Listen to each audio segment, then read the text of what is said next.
현재인 기도 말씀처럼 우리에게 맡긴 이 길상 직무를 잘 수행할 수 있도록 우리 모든 것을 다 바쳐서 주님께서 우리에게 맡긴 사명에 충성스러운 종으로 다 쓰임받는 축복이 우리 모두에게 있기를 바라고, 오늘 나누고자 하는 말씀을 통해서도 더 깊은 진리를 깨달아서 이런 진리를 가지고 나가서 많은 사람들에게 사람들을 설득할 수 있는 그런 지혜를 우리에게 주시기를 바라고, 우리가 하나님의 지혜로운 그 지혜를 받아가지고 사람들을 잘 설득해서 하나님의 그 마음 안으로 하나님의 생각과 일치되는 축복을 다 받는 사람들이 될 수 있도록 우리 직분을 잘 수행하는 축복이 오늘 말씀을 통해서 우리 임하기를 주의 이름으로 기도합니다. 아멘.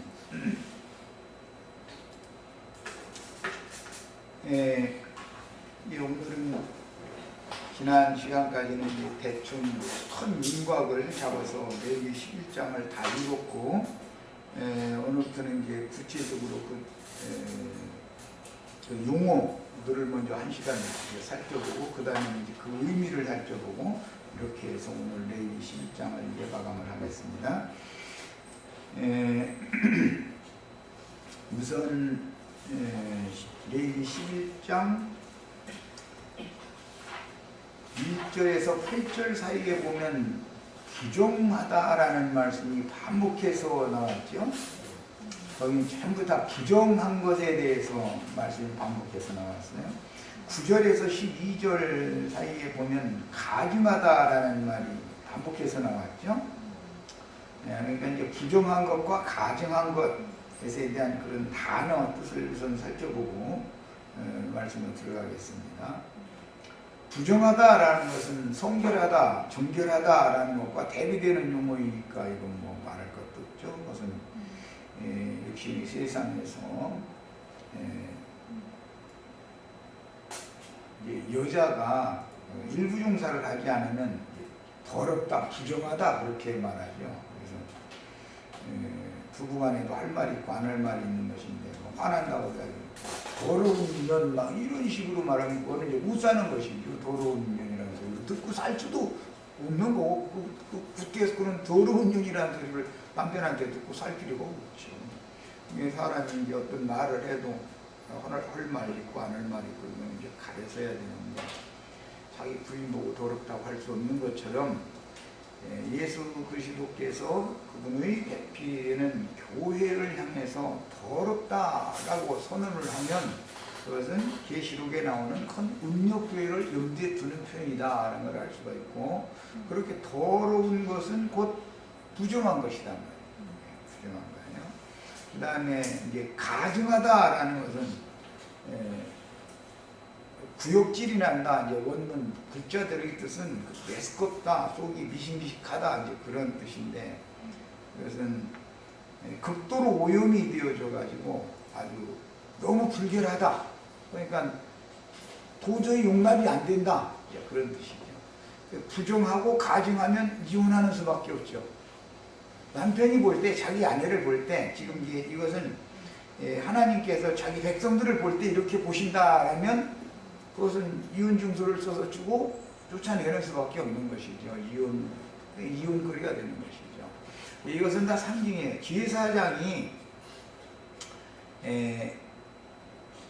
나답과 아비후가 죽임을 당한 것은 하나님이 보시기에 부정하고 가증하게 봤기 때문에 그렇게 심판하신 거예요. 그런데 그런 제사장에게 여과 없이 어떤 말씀을 가르침 받고 아멘 아멘 하고 받아들이면 같이 가증해지고 부정해지는 것이죠. 개념이 그런 거예요. 자, 이제 계시록 14장으로 이제 연결을 해서 보면 시온산에 올라간 14만 4천의 그 신부 자격을 갖춘 교회 모습은 순결하다는 것을 강조한다는 거예요. 남자로 말미암아 더럽히지 않고 정절이 있는 자다. 이건 정결하다라고 하지 않고 정절이 있다. 그것은 오직 한 주, 한 하나님, 한 주, 한 성령이 되시는 예수 그리스도의 그 진리와 예수 그리스도의 생명만을 섬기는 진실한 신자들의 신앙생활을 강조하는 말이에요. 자, 그러니까 이제 이런 개념을 가지고 이제 본문 말씀으로 들어갑니다. 9절에서 12절 보면은 11절까지죠. 9절에서 11절까지 살펴보면 수중생물들에 대해서 물에 있는 것 중에서 이렇게 되어 있죠. 강과 바다와 다른 물에 있는 모든 것 중에서 지느러미와 비늘이 있는 것은 너희가 먹되 물에서 활동하는 것, 움직이는 모든 것과 물에서 사는 모든 것, 곧 강과 바다에 있는 것으로서 지느러미와 비늘이 없는 것은 너희에게 가증하다. 이렇게 표현하셨어요. 그런지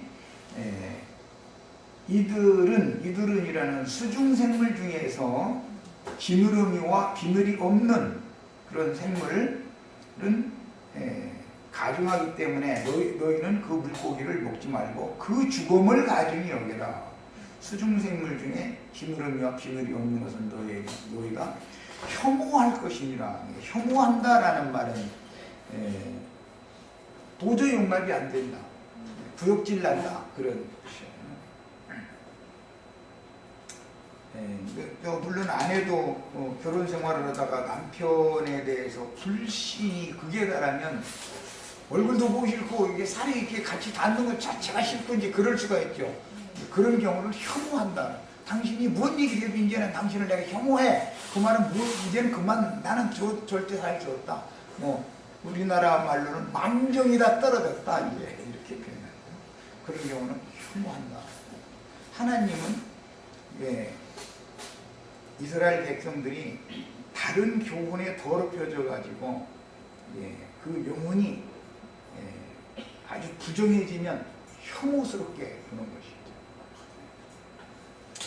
그런 것을 여기 지금 염두에 두는 그런 용어들이에요. 그 다음에는 13절 이하에는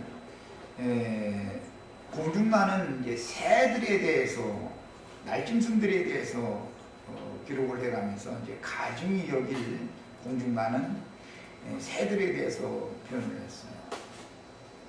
수중생물들이라고 하는 것은 세상의 용들에게 영향을 받는 인간들, 특히 지느러미가 없다. 그러면은 세상의 조류, 흐름을 헤쳐나갈 방향타가 없다라는 뜻이니까 그 사람의 인생의 목표, 그 다음에 삶의 표대, 인생의 목적을 정해놓고 거기를 향해서 역류해서라도 올라가야 되는데 그럴 힘이 없는 거죠. 그런 경우는 지느러미가 없다. 향방 없이, 지느러미가 없으면 아무 방향 없이 막 그냥 헤매고 다니는 거죠. 그런 걸 상징하는 거예요. 그 다음에 비늘이 없다 그랬는데 이것은 온갖 불결하고 속된 세상의 영에 그대로 노출되어 있는 상태. 여자들 보고 이런 경우는 아주 해픈 여자다 이런 말 들어봤죠. 우리 저 자매님들은 너무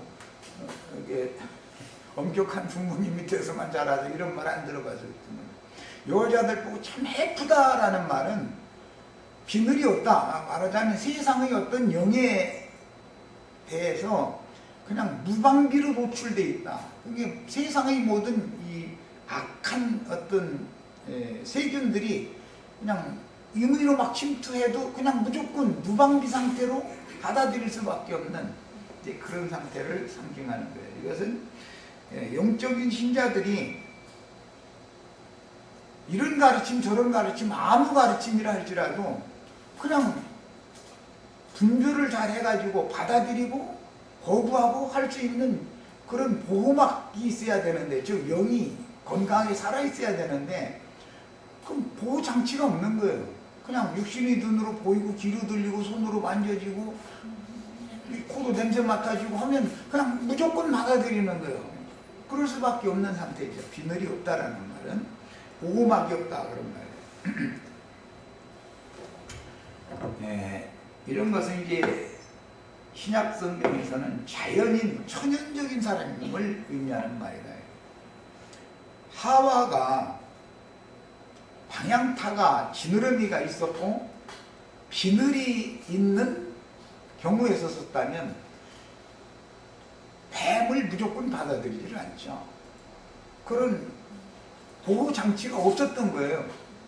그러니까 모든 천연적인 사람은 세상에 태어나서 부모의 뱃속에서 태어나면 그 어린 것이 무슨 죄를 범했겠느냐 이런 생각을 하고 있지만 하나님이 보시기에는 지느러미도 없고 비늘이 없는 상태로 세상에 보냄을 받는 거기 때문에 그가 무슨 죄를 범했고 안 범했고 이전에 그런 죄의 유혹이 있으면 반드시 넘어지게 돼 있다 이거예요. 흙에서 난 모든 사람이라는 것은 지느러미와 비늘이 없는 상태로 나오는 거예요. 그러니까 뱀이 임의로 들어와가지고 미혹하면은 여과 없이 그냥 받아들여야 되겠다. 그런 것이 신앙세계에서는 맹신자들이 된다. 맹신자. 말도 안 되는 소리를 씌우리고 가르치고 앉았는데도 그냥 무조건 아멘이야. 아니야. 이것을 거부하거나 세균을 몸 깊이 침투하지 못하도록 막을 수 있는 보호막이 없는 거예요. 그래서 이것은 자연인이라는 것은 이런 상태다. 그래서 천연적인 사람의 상태를 지느러미가 없고 비늘이 없는 수중생물이다. 세상 사람들을 다 그렇게 하나님이 보신다 이런 거예요. 그런 경우는 부정하고 가증하다 이렇게 표현되어 있어요. 그러니까 거듭나지 않은 사람이 제사장이라고 말씀을 전하면 하나님 보실 때는 부정하고 가증한 거예요. 그런데 그 사람이 전하는 말을 여과 없이 또 받아들이면 똑같이 부정하고 가증한 자들이 되는 거죠. 지금 그 얘기예요. 자, 그 다음에는 이제 13절 이하에서부터는 우리나라 말로는 이게 중근동 지역에 있는 그 날짐승들의 이름을 이렇게 히브리어로 기록한 걸 번역을 해놓아가지고 번역본마다 달라요. 그래가지고 명확하지가 않은 거예요, 말하자면. 그러나 어쨌든 그 개념을 알고 이제 읽어나가겠습니다. 공중의 새들을 이렇게 말한 것은 천사들의 세계를 상징하는 거예요. 물고기들의 세계라는 건 세상 사람들, 천연적인 사람들을 상징하는 말이라면 날짐승들에 대해서 말한 것은 천사들의 세계를 지금 말한단 말이에요. 그래서 공중권세잡은 악의 영들도 있고 정결한 새로 상징되는 참새나 대표되는 참새나 비둘기 같이 하나님이 보실 때 정결해서 희생물로 또는 사람의 식물로 먹으라고 주신 그런 생물이 있어요.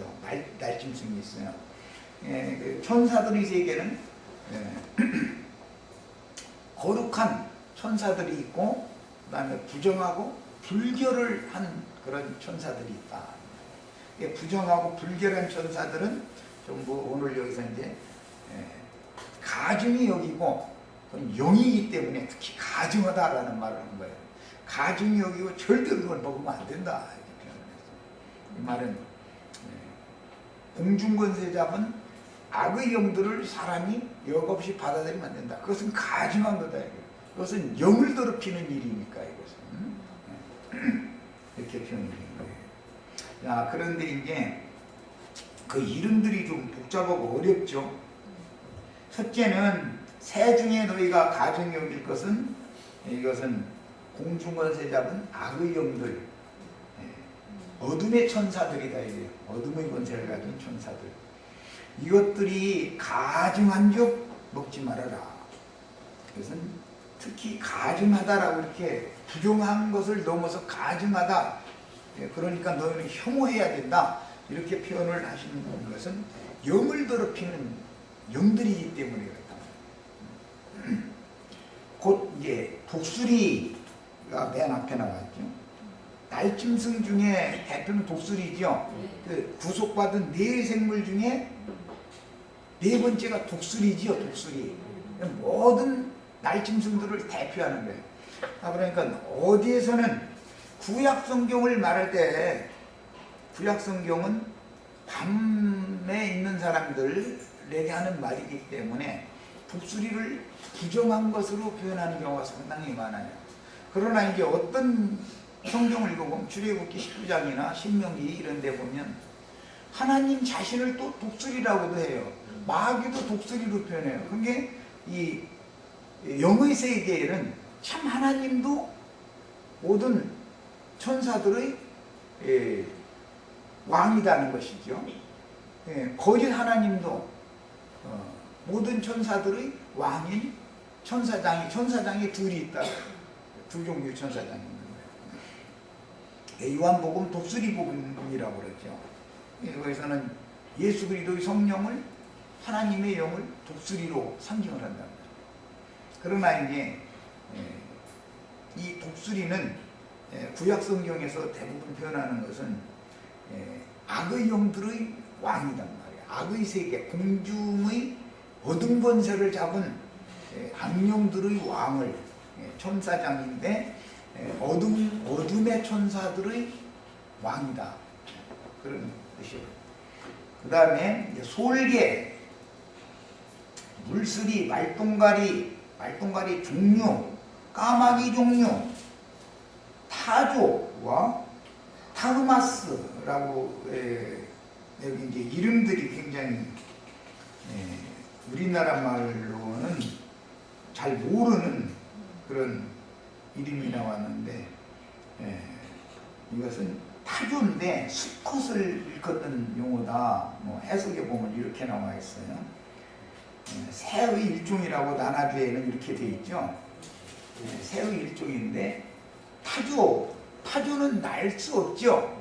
날개가 있지만 그러니까 이런 것들은 아주 가증하다 하는 거예요. 날개가 있는데도 날지 못하면 가증한 거예요. 이것은 전부 악령들의 그 세계를 지금 비유로 하는 말이다. 그 다음에 뭐 갈매기, 샘의 종류, 올빼미, 가마오지, 부엉이, 뭐 흰올빼미, 뭐 이런 것들은 밤에만 활동하는 것들이죠. 그러니까 어둠의 권세자라는 것을 대표하는 것이고 이런 것들은 가증하다. 사람의 그 생각에 우울하고 자살 충동을 일으키고 이런 어두운 생각을 자꾸 넣어주는 악의 천사가 있단 말이에요.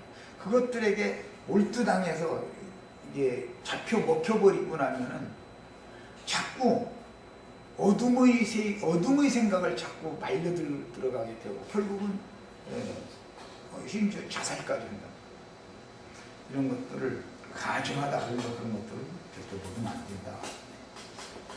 먹으면 안 된다라는 말은 그런 생각이 들어오면 거부해야죠. 괜히 남편이 미워. 막 지나가는 어떤 사람이 누구 우리 사촌이 뭐 농사 따더라 그러면 괜히 막 속에서 뒤틀려 막 그러면 이것을 거부를 해서 이겨야 되는 거예요. 그 사람 말이 그렇게 고생하더니 그래도 논마지기를 샀다니 얼마나 감사한 일인가 이러고 축복해주고 전화라도 한마디 해줘야 되는데 속에서 막 뒤가 틀려. 그러고 이제 괜히 막 부글부글 하다 남편이 딱 들으면 당신 좀 이리 와가지고 오늘 내가 할 얘기가 있구만 하고서 이제 잠도 안 재워. 우리 사촌내는 말이 이렇게 논산되는데 당신은 도대체 말이요. 나한테 꽃송이 들고 와서 무릎 꿇어가면서 막 이렇게 내려달라고 할 때 그때하고 지금은 용당반이잖아. 막 이렇게 나오면 감당 못하죠 이거. 그럼 그런 생각을 버려야 된다 이거예요. 하나님이 그냥 짝을 지어준 것이지 하나님 남편이 예수님은 아니잖아. 예수님이 뭐 부자들이 해가지고 뭐 돈 사기 하셨으면 살 수 있는 것이지 남편이 하나님은 아니잖아. 그냥 나나 똑같은 그냥 연약한 인간인데 하나님이 짝져서 살게 하신 것뿐이야. 근데 무엇는 뭐 기대를 그렇게 많이 해. 똑같은 연약한 인간한테 서로가 약하니까 둘이 힘을 합쳐서 살라고 결혼시킨 것이지. 그 남편이 막 내 백마 타고 온 그 왕자님이라면 그런 왕자님이 이 세상에 있지도 않고 그런 왕자님은 또 공주님만 기다려도 그러면 결국 결혼도 못해. 그러면 내 어둠의 생각을 이겨야 된다고요. 빛의 천사에 의해서 어둠의 그 생각을 넣어주는 공중권세자는 어둠의 천사들을 나를 점령하려고 그러면 이것을 빛으로 몰아내야 해서 쫓아내야 되는데, 어둠이 들어오면 어서 해요 하고 빛이 들어오면은 아이고 조금 이따 오시라고 이러고 이렇게 하면 안 되는 거죠 뭐. 그건. 그 다음에 날개가 있고 네 발로 기어다니는 거, 그런 곤충은 혐오해야 된다. 날개가 있는데 날지 못하고 기어다닌다라는 것은 사람 속에 영을 지어줬는데 날마다 땅바닥만 기고 산다 그 말이에요. 말하자면 그러면 그것은 혐오해야 된다 이거예요. 하나님 볼 때니까 너무 가증한 거야. 구역질 나는 거예요. 혐오한다는 말은 구역질 난다는 거예요. 구역질 난다. 날개를 달아줄 때는 날아다니라고 날개를 달아준 거 아니에요. 그러면 날개는 형식으로만 달고 있고 땅바닥만 날마다 기어다녀. 그러면 하나님 보실 때는 아주 이건 뭐 그냥 더럽고 가증한 거야. 그런 뜻이에요.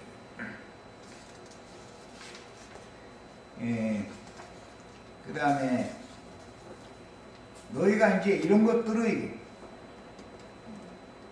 이제 이름이 여기 막 쭉 여러 가지가 나왔어요.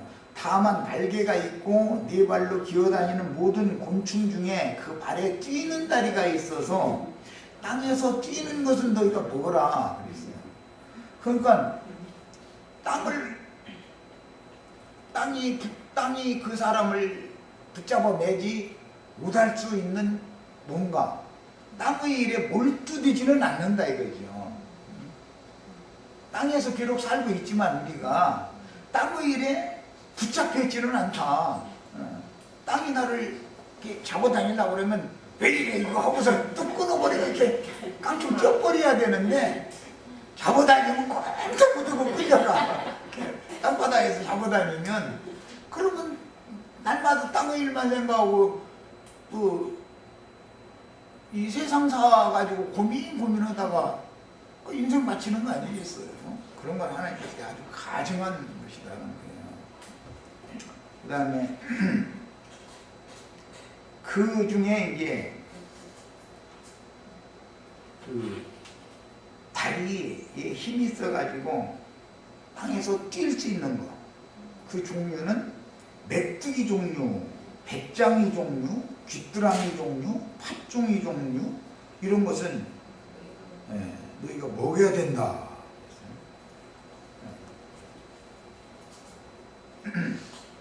안식일 교인들의 사상을 받은 이번에 만난 그 어떤 그 목사님, 그 무리들이 이제 음식 가려먹는 레위기 11장 아주 철두철미하게 지킨다고 지금 장담하고 있더만. 그래서 나 그분들 보고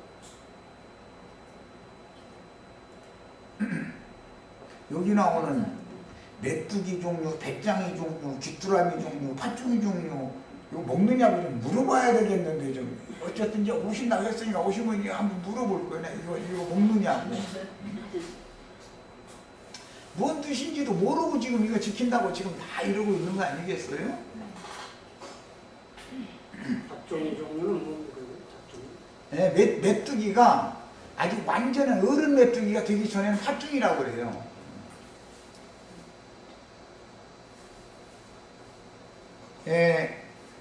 이런 것들은 다 상징적인 표현으로서 요한은, 세례 요한은 약대 털로 옷을 입었고 그 다음에 그가 먹는 음식물은 메뚜기와 석청을 먹었다 그랬어요. 만약에 이걸 문자대로 한다면 사시사철 겨울에 메뚜기 있는데 모여서 이러고 어디 구멍 같은데 이게 파고 들어가서 이게 모여 있어야 되잖아요. 겨우내. 그러다가 봄에 그게 나와서 활동하는 거 아니야. 그러면 이 메뚜기 잡으러 날마다 어디 헤매야 되는 거예요. 그게 식사거리니까 메뚜기 없으면 이제 못 사는 거 아니야. 만약에 문자대로 많이 한다면. 그러고 석청 따러 날마다 깊은 산 중에 바위 좀 헤매고 다녀야 돼. 석청 먹어야 되니까. 자, 그러니 성경이 말하는 바는 하나님의 말씀을 먹되 율법, 종교, 제도와 체제와 이런 것들을 완전히 벗어나고 초월할 수 있는 음식을 꿀같이 단 말씀으로 먹었다. 요한은 그런 사람이었다. 그 말이 이렇게 해석이 돼야지. 요한이 사시사철 메뚜기나 먹고 석청이나 따다 먹으려면 복음은 언제 전에? 그게 어디 그렇게 멀어 있어? 그러니까 사람들이 하나님의 말씀을 잘 믿는다고 율법 다 지킨다고 그러지만 사실은 알고 보면 다 위선자들이다 이거예요. 영적인 이 율법의 뜻을 헤아려야 되는 것이지 문자대로 율법 조문에 따라서 이걸 다 지킨다 이러고 나오면 그 사람 세상 있는 사람도 이 사람 못 당해. 그렇게 막 억지 쓰고 나오는 사람. 그리고 선지서들에 보면 출애굽기 때의 말씀을 인용해서 메뚜기 재앙이 있죠. 출애굽기에 보면은 메뚜기들이 그때가 곡식이 막 싹이 나는 철이었어요. 출애굽할 그 철이 6월절 절기가 있는 그 철은 절기철은 그래서 소식들이 막 싹이 난 상태에서 메뚜기 재앙을 보냈더니 말갛게 다 갉아 먹어버렸다는 거잖아요. 사람이 먹을 식물을 남기지 않은 거예요. 메뚜기들이. 야, 이제 이런 것을 염두에 두고 요엘서에 보면 메뚜기와 늑과 황충과 무엇이 먹고 나면 무엇이 먹고 무엇이 나면 무엇이 먹고 이게 맨 먼저 애미가 다 된 메뚜기가 와서 휙 날라와서 싹 먹고서 또 다른 동네로 이제 휙 가면은 그 다음 걔들 또 그 음식을 먹을 때 보면은 서열이 있어. 서열. 언제나 대충 먹고 이렇게 휙 날라가고 나면 그 다음 서열이 와서 또 먹어. 그것도 휙 다 날라가면 그 다음에 맨 어린 것들이 또 와서 이제 남은 거 먹어. 그럼 싹 먹어 치운다 이거야. 이제 이렇게 돼 있어. 이것은 사람의 영혼을 악마가 와서 세력을 가진 자가 와서 먼저 먹어 치우면 그리고 대충 먹어버리니까 그 다음 것들이 와서 또 먹어버리고 그 다음 것들이 와서 또 먹어버리고 보면은 메뚜기 황충대가 이 단계적으로 싹 지나가면 아무것도 안 남는다 이 말이야. 그래서 이제 이런 것들은 아수르나 바벨론의 군대를 황충대로 메뚜기대로 상징을 해놨단 말이야. 그것들이 와서 이스라엘 백성들을 싹 멸해버린다 그 말이야. 남은 것이 없이 그냥 완전히 싹 멸해버린다. 그러니까 이런 개념 때문에 계시록 9장에 보면 무저갱을 열면 무저갱에서 황충들이 올라온다 그러죠. 황충들이 얼마나 많이 올라오면은 해를 가려가지고 운천하가 다 얻어진다는 거잖아요. 그만큼 때가 막 많다는 거잖아. 이 말은 무슨 뜻이야? 공중권세 잡은 악의 영들의 세계에서 지배당하는 악하고 더러운 귀신들이 빛을 차단할 만큼 강하게 역사하는 시대가 온다 그런 말이야. 사실은 지금 그런 시대죠. 지금 빛을 볼 수가 없잖아요. 빛이 가려져 있는 중이죠. 뭐 긴 얘기 할 것 없이 15살, 16살 먹은 것도 저희 엄마 아빠 말 안 들어. 지멋대로 나가서 나도 이제 다 자랐으니까 나 나가서 살겠다는 거예요. 지가 뭐가 자랐는데 자라기는. 그 어떻게 하고 살겠어. 뻔한 것이지 그게. 수승문에서 데려다 놓으면 집에 안 있어. 한 번 바깥바람 쬐는 놈은 세상 없어도 집에 안 붙어 있어. 또 튀어나가. 왜? 그게 한번 휙 하고 여기저기 날아다니면서 임시 먹기는 꽃감이 달다고 세상 맛을 한번 딱 분별력이 없는 절제력이 없는 상태에서 그거에 맞들여 놓고 나면은 이걸 다시 바르게 잡아줄 방법이 없다 이거예요. 그 영이 이미 풀어져 있고 더럽혀져 있기 때문에 그런 것을 보여주는 거예요. 이처럼 교회 생활에서도 공중권세 잡은 악의 영들이 지배하는 더러운 악하고 더러운 귀신들이 예루살렘 성문을 부수고 들어왔던 것처럼, 그 적군이 들어왔던 것처럼 공중권세 잡은 악의 영들의 지배를 받는 악하고 더러운 귀신들이 교회 안에 들어오면, 교회 안에 들어왔다는 말은 그 교회에 있는 신자들의 생각을 다 점령해버렸다 그 말이에요. 그렇게 하면은 말갛게 다 먹어치웠다라는 말은 성원 사람이 하나도 없다, 건강한 영혼은 하나도 남겨두지 않는다, 지금 그 말이란 말이야. 이것은 하나님 나라가 멸망한 징조다 이 말이야. 망해버린 거예요. 이스라엘 백성들이 정신세계가 완전히 더러운 귀신들에게 완전히 다 정복당해버렸다 이런 말이야. 이제 이런 것을 상징하는 거예요. 그러니까 메뚜기 잡아먹는 얘기를 하면은 요한과 같이 우리도 뱀고기 먹지 말라고 하지만 난 뱀고기 막 개, 돼지고기 막 메뚜기 뭐 이런 것만 먹는다고 일부러 그래요. 그것은 하나님을 대적하는 그런 어둠의 권세자와 그런 세력들을 우리가 우리 밥으로 취해야 된다 이런 말이야. 하나님 나라를 그게 무너뜨리는 가증하고 부정한 것들이잖아. 그것을 요한처럼 베드로처럼 부정한 짐승들, 부정한 곤충들 다 잡아먹어야 되잖아.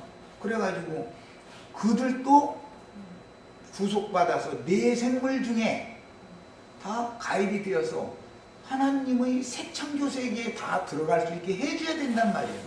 우리도 이런 사명을 우리가 잘 감당하실 수 있기를 바라요. 자, 그 다음에 24절부터는 이제 부정하다, 이런 것들은 너희를 부정하게 한다. 이런 것들이라는 것은 전부 어떤 귀신들, 이건 정신세계를 분열하게 하는 것이기 때문에 부정하게 한다. 사람의 생각을 더럽혀 놓는다. 그러면 하나님은 더러운 인간과 거룩한 하나님이니까 그런 더러운 생각으로 점령당해 있는 사람을 떠나실 수밖에 없다 이거예요. 거룩한 하나님이니까. 그러면 사람은 하나님께 버림을 받고 하나님이 떠나버리면 그 양심이 화인 맞을 수밖에 없는 거예요. 양심상 죽어버리면 그 마음은 당연히 부패하게 돼 있어. 이런 것을 여기서는 이제 비유로 다 말씀을 하신 거예요. 그 다음에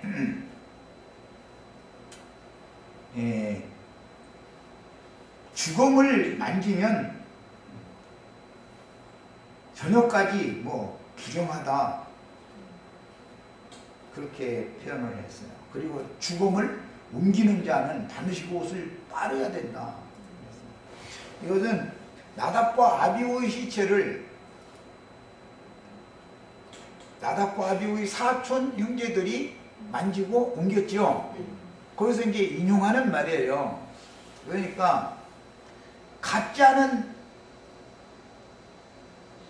지가 전도자라고 여기저기 다니면서 저 혼자나 죽으면 상관없는데 그 시체의 주검을 여기저기 다 옮기고 그 시체가 죽게 된 사망 권세를 퍼뜨리고 다녀. 이 동네 저 동네 이러면서 이거는 부정한 자다.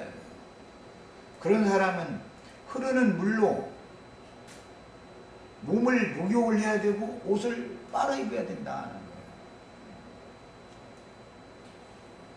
이런 것 보고 이제 개종한다고 그러죠. 개종. 더러운 영에게 노출되었으면 거룩한 말씀으로 생명수의 말씀으로 씻어내야 된단 말이에요.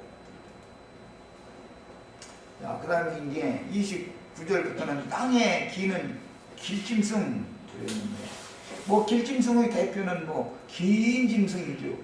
모든 들짐승 중에서 가장 강조한 것은 뱀이었다고 그랬어요. 뱀이 기는 짐승들을 세계를 지배한단 말이에요.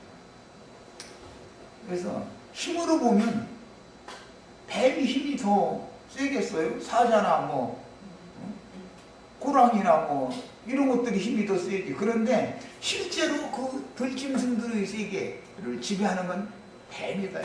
그만큼 간교하고 교활하기 때문에 모든 짐승들을 어구할 수가 있다는 거죠. 뱀이 이렇게 이제 놀라운 거죠. 그 뱀이라는 것이 저기 이제 쭉 말씀에 내려가서 42절 보면 그 땅에 기어다니는 이제 길짐승이죠. 기어다니는 모든 기는 것 중에 배로 밀어다니는 거. 그 대표가 뱀이죠. 도마뱀, 뱀 하여튼 뱀 종류는 전부 배로 밀어다녀. 그러니까 배로 땅바닥을 밀고 다니니까 뭐 이거는 총을 들 방법이 없죠.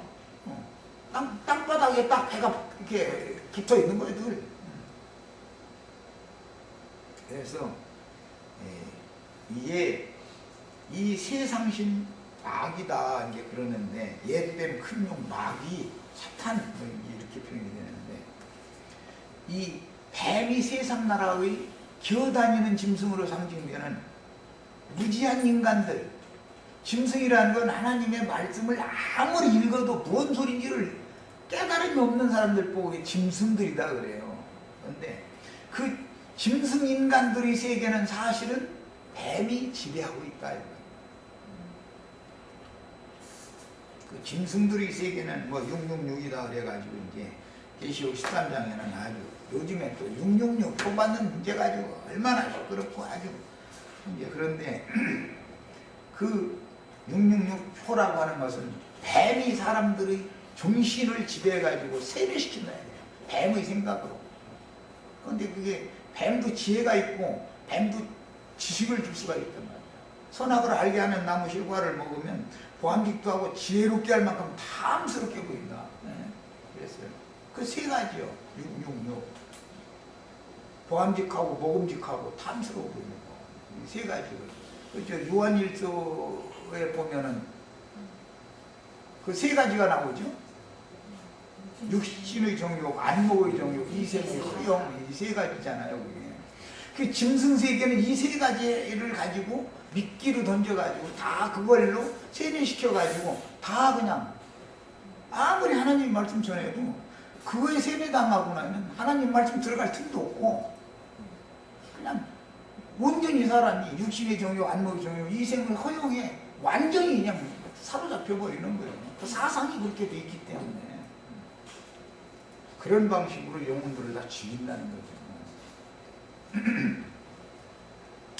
자, 이제 큰 윤곽은 이처럼 말씀을 드렸고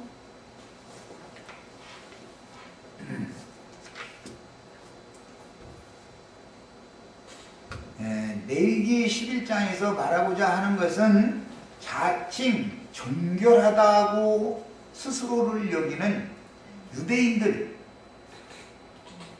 그런데 그 위선을 하기 때문에 하나님 보시기에는 가증하다. 하나님을 혐오한다. 유대교 지도자들은 자칭 자신들은 정결하다라고 믿었죠. 그리고 민수기 5장의 율법에 따라서 문둥병자, 세리, 창녀, 그 다음에 유출병자 이런 사람들은 성전 안에 들어올 자격도 부여하지 않는 거예요. 율법대로 하니까. 그래가지고 그들을 율법대로 내쳐버린단 말이에요. 자신들은 거룩하고 그들은 부정하다라고 단정을 하는 거예요. 외모로 사람을 판단하기 때문에 그들은. 그러나 예수님이 세상에 실제 오셔서 구원을 해주신 분들은 전부 문둥병자, 유출병자, 세리, 창녀 이런 사람들만 구원을 받았지 유대교 지도자들은 그렇게 정결하다고 자부하던 사람들은 구원받은 육체가 없다 이거예요. 이게 얼마나 놀라운지 모르는데 이번에 어떤 그 자꾸 말썽을 일으키고 그냥 하시는 어떤 분이 이제 그들의 정신세계를 보면은 유대교 지도자들의 흉내를 그렇게 내려고 그렇게 애를 써. 예수님은 문둥이, 소경, 유출병자, 세리, 장녀, 맨 이런 세상에서 완전히 버림당하고 소외당하고 한 그 사람들만 구원을 해주시고 오셨는데 저희만 구원받았어. 그러고 이제 막 그냥 저희가 아니다 하면 저희가 재판장이야. 너는 아니야 하면 아닌 거고 자기 편대로 주면 당신은 말이야 이제 천당량을 아주 그냥 맡아놨고 말이야. 오늘 세상에 영원한 안식에 당신 자신하고 들어간다 이제 이러고 앉았단 말이야. 아니 지가 들어가고 말고를 지가 결정해? 주님께서 어련히 알아서 진리대로 결정해 주시겠어.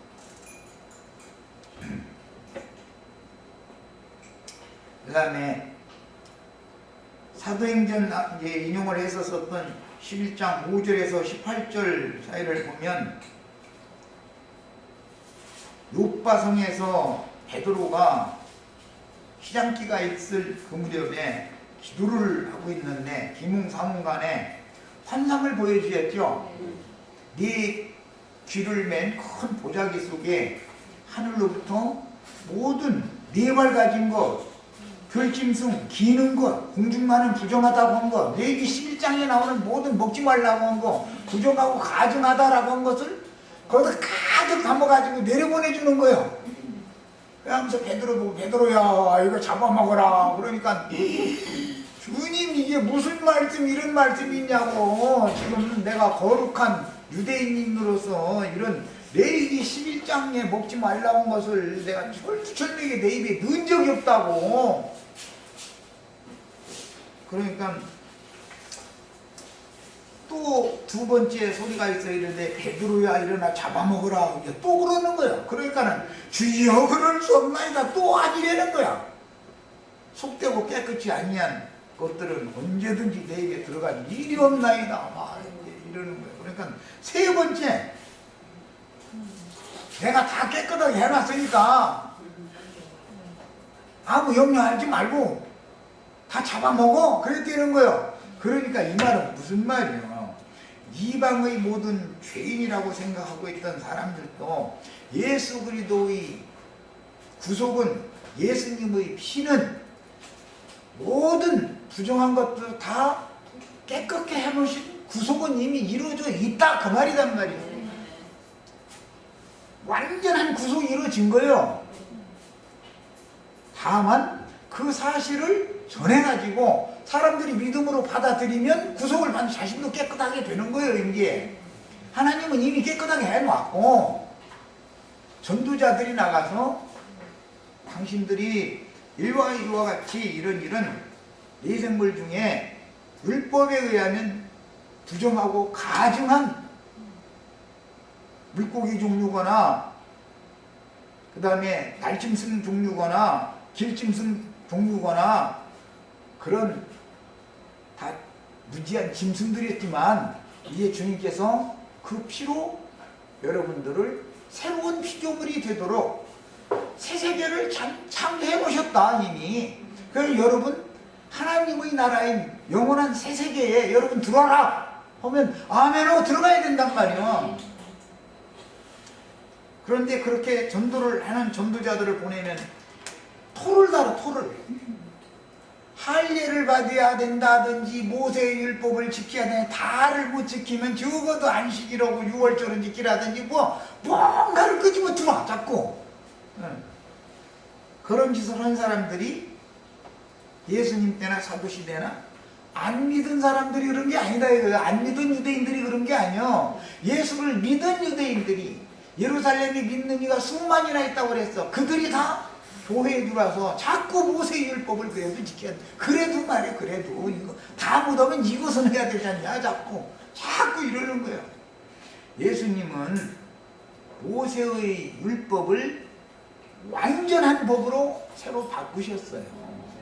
해가지고 모세에게 율법을 주셨던 분이 오셔서 율법에 의하여 정죄받고 부정하다는 판단을 받던 모든 생물들을 다 구속을 해 놓으셨는데 그리고 나서는 모세의 율법을 그리스도 율법으로 새 법으로 바꿨단 말이야.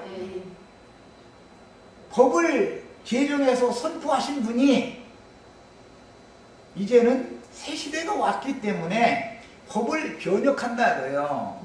법을 바꾸는 거예요. 해가지고 새 법을 선포를 하면 새 법을 지켜야죠. 법을 자꾸 새 법이 선포됐음에도 불구하고 옛 법을 자꾸 지켜야 된다라고 하면 뭐예요? 법을 변개하려 하는 자들이죠. 그 다니엘서 그게 나오는 예언이란 말이에요. 그 11장에 나오는 말이지. 때와 법을 변개한다. 그 때라는 건 누구의 때를 말하는 거예요? 예수님의 때를 말해. 성경이라는 건 전부 때가 돼야 예수님이 세상에 오시죠. 처음에는 아직은 내 때가 이르지 아니하였나이다 그랬죠. 그러나 이제 내가 아버지께로 돌아갈 때가 된 것을 아시고 때가 찼단 말이에요. 인자의 때가 이르렀다. 그건 내가 죽을 때가 왔다 그 말이에요. 뭐든지 하나님은 때를 정해놓고서 때와 기간에 맞춰서 어떤 일을 진행을 하셔. 그럼 누구의 때와 누구의 법을 말하느냐 이 말이야. 전부 예수님의 때와 예수님의 법을 지금 말하는 건데, 하나님이 정해놓은 때와 법을 사람들이 율법 교리를 가지고서 모세 율법으로 회귀시켜야 된다, 율법 시대로 때를 바꿔야 된다 하면 되냐 이 말이야. 그게 안 되는 일이죠. 이런 어떤 성경의 기본 진리에 대해서 너무 무지해 사람들이. 저 시간 여기까지 일단 마칩니다.